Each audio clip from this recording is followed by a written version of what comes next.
Good morning class, welcome back it to the point study channel. And जैसा कि हमारा chapter चल रहा था, chapter number 20 what is government, और हमने इसके नोट्स डिस्कस कर लिए थे, क्वेश्चन आंसर्स हमारे डिस्कस हो चुके थे। इसके साथ साथ आज हमें MCQs और फिल इन द ब्लैंक्स इसके डिस्कस करने हैं, तो हम वो डिस्कस करेंगे। साथ के साथ डिफाइन द फॉलोइंग टर्म्स, कुछ टर्म्स को हम डिस्कस करेंगे। जो आपके डिफाइन द फॉलोइंग टर्म्स वाले क्वेश्चन हैं उन्हें भी डिस्कस हम करेंगे। सो स्टार्ट करते हैं। फर्स्ट ऑफ ऑल MCQs हम इसके डिस्कस कर लेते हैं। ओके, साथ के साथ आप MCQs को अपनी बुक में फिल करते जाना। So start. फर्स्ट MCQ है हमारा, it means that it does work orderly in certain phases according to the resources available. इसका मतलब है कि वर्क को आपको ऑर्डरली करना, वो भी किसके, जो रिसोर्सेज आपके अवेलेबल है उसके हिसाब से आपको वर्क को ऑर्डरली मैनेज करके वर्क को कंप्लीट करना। वो क्या कहलाता है? प्लानिंग कहलाता है, ऑर्गेनाइजिंग कहलाता है, मैनिपुलेटिंग कहलाता है, या एडजस्टिंग कहलाता है? वो कहलाता है आपका क्या? Organising. What we call it? We call it organising. हम इन्हें क्या कहेंगे? ऑर्गेनाइजिंग कहेंगे। The nation is presently divided into, कितने स्टेट्स में हमारा नेशन डिवाइडेड है? तो 28 स्टेट्स में। कितने? 28 स्टेट्स में। आपकी बुक में यहाँ 29 लिखा हुआ होगा, उसे करेक्ट कर लेना, 28 कर लेना। उसे क्या कर लोगे? 28। Okay. Third one, the district administration is the unit of government at district level. यानी कि जो डिस्ट्रिक्ट एडमिनिस्ट्रेशन है वो यूनिट होती है गवर्नमेंट की डिस्ट्रिक्ट लेवल पे। ठीक है, तो स्टेट गवर्नमेंट की क्या होती है? वो यूनिट होती है किस लेवल पे? डिस्ट्रिक्ट लेवल पे। हमने 3 लेवल पढ़े थे गवर्नमेंट के, याद है आपको? एक तो आपका डिस्ट्रिक्ट लेवल था, एक स्टेट लेवल, एक नेशनल लेवल पे। तो डिस्ट्रिक्ट लेवल आपका किसका ही सब पार्ट हुआ? स्टेट लेवल का ही सब पार्ट हुआ।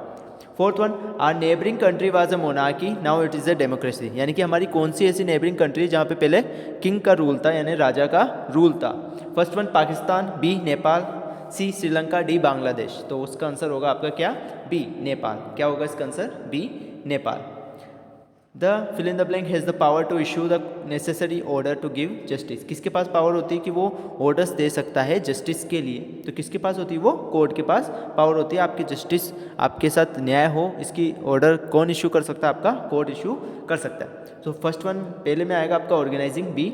सेकेंड में आएगा आपका बी स्टेट्स, थर्ड में आएगा आपका ए स्टेट, फोर्थ में आएगा आपका बी नेपाल, फिफ्थ में आएगा आपका सी कोर्ट। ओके, और यहाँ पे आपको 29 की जगह 28 कर लेना है। Okay, so now move to the fill in the blanks. First fill in the blank है हमारा, every country need a government to rule. हर कंट्री को किसकी जरूरत होती है? आपकी गवर्नमेंट की जरूरत होती है। Fill in the blank is a government headed by king और क्वीन। यानी कि वो गवर्नमेंट जो किंग और क्वीन हेड करते हैं उसे क्या कहते हैं? हम उसे हम कहते हैं मोनार्की। क्या कहते हैं? मोनार्की। MONARCHY। ओके, क्या कहते हैं उसे? हम मोनार्की कहते हैं। India is presently divided into blank states and blank union territories. तो इंडिया अभी कितने स्टेट्स और कितने यूनियन टेरिटरीज में डिवाइडेड है? तो अभी फिलहाल इंडिया 28 स्टेट्स और 8 यूनियन टेरिटरीज है। हमारे यहाँ पे 28 स्टेट्स हैं, 28 राज्य हैं और 8 केंद्र शासित प्रदेश हैं, यानी कि 8 यूनियन टेरिटरीज हैं। Bhutan is ruled by a king. Bhutan पे भी कौन रूल करते थे? आपके king. India has a type of government. India के अंदर कौन सी टाइप की गवर्नमेंट है? डेमोक्रेटिक टाइप की गवर्नमेंट है। ये सब हमने डिस्कस कर लिया है पहले। Now let's move to the match the following. Law making body of a country. Country की जो लॉ मेकिंग बॉडी है उसे क्या कहा जाता है? उसे कहा जाता है आपका लेजिस्लेचर। तो ए में फर्स्ट वन में आएगा आपका डी। ओके, तो यहाँ पे लिख देता हूँ मैं, वैसे फर्स्ट में आएगा आपका D. Second, a government headed by people's representative. यानी कि वो गवर्नमेंट जो कि पीपुल्स के रिप्रेजेंटेटिव, यानी जो हमने जिन रिप्रेजेंटेटिव्स को चूज़ किया उनके द्वारा जो गवर्नमेंट रन की जाएगी उसे क्या कहते हैं? उसे कहते हैं हम डेमोक्रेसी। क्या कहते हैं? डेमोक्रेसी। तो सेकंड में आएगा आपका C. Third, a government headed by king. King के द्वारा जो गवर्नमेंट हेड की जाती है तो सबको आपको पता ही होगा अब तो। थर्ड में आएगा ए, बहुत बार ये क्वेश्चन आ चुका है। Right to vote. Right to vote क्या कहलाता है? आपका सफरेज। क्या कहलाता है? Suffrage. Okay. Fifth one, a permit from an authority to own use और, यानी कि एक परमिट जो ऑथोराइज करेगा आपको कि आप उसका यूज़ कर सकते हो या आप उसके अधिकार ले सकते हो, तो उसे कहते हैं हम लाइसेंस। क्या कहते हैं हम? लाइसेंस। तो फिफ्थ में आ जाएगा आपका क्या? बी। सो फर्स्ट में आ गया डी, सेकंड में सी, थर्ड में ए, फोर्थ में ई और फिफ्थ में बी। ओके, नोट कर लेना इसे। Now true false.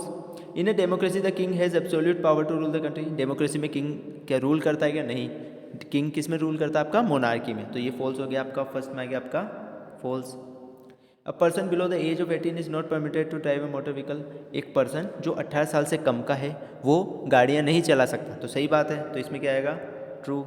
Women in United State of America got the right to vote in 1920। जो यूनाइटेड यूएसए अमेरिका की जो वुमेन्स थी उनको वोट देने का अधिकार कब मिला? 1920 में। तो सही है ये आएगा आपका true. In a monarchy people can seek justice from the courts against the order. नहीं, मोनार्की के अंदर आपको पता है किंग ही सब कुछ आपका डिसीजन लेता है, वहाँ पे कोर्ट्स कोई भी नहीं होते हैं। तो इसमें क्या आएगा आपका? फॉल्स आ जाएगा। In a democracy the government has to explain its action and defend its decision to the people.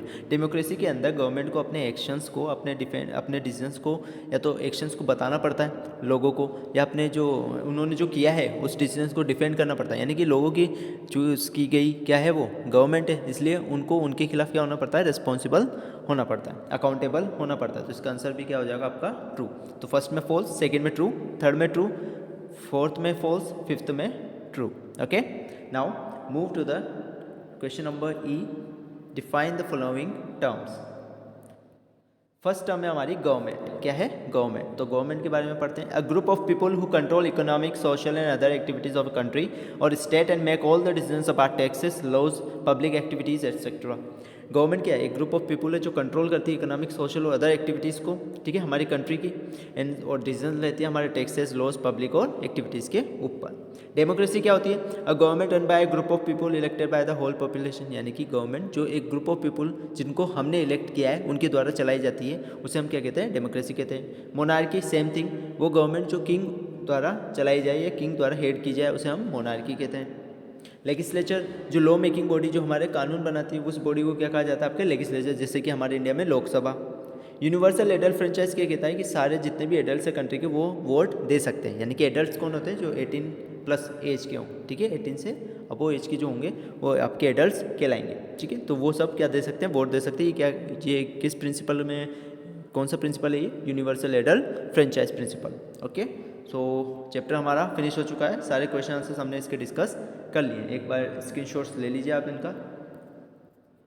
Okay, screenshot ले लो इनका और फिल कर लेना अपनी बुक में। इरेज कर देता हूँ मैं ये सब आपके लिए, ठीक है। Take the screenshot. Okay, so thank you class for watching this video. If you like this video, hit the like button, subscribe my channel. Till then, see you in the next video. Over and out.